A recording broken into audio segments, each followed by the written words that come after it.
বাড়িতে আসি। কি হচ্ছে তোমার বলো তো? এরকম করছো কেন?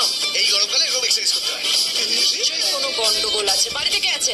এই কেউ নেই। কে আছে বাড়িতে? বাড়িতে কে থাকবে? তুমি আর আমি ছাড়া কে থাকবে?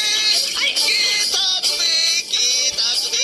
শুধু তুমি আর আমি আর জয়! কেউ নেই। জয়! আমার আর তোমার মধ্যে কেউ নেই। দরজা খোলা আছে জয়। আরে যে যাবে সে দিয়ে যাবে। তোমার যে কি হয় না মাঝে মাঝে?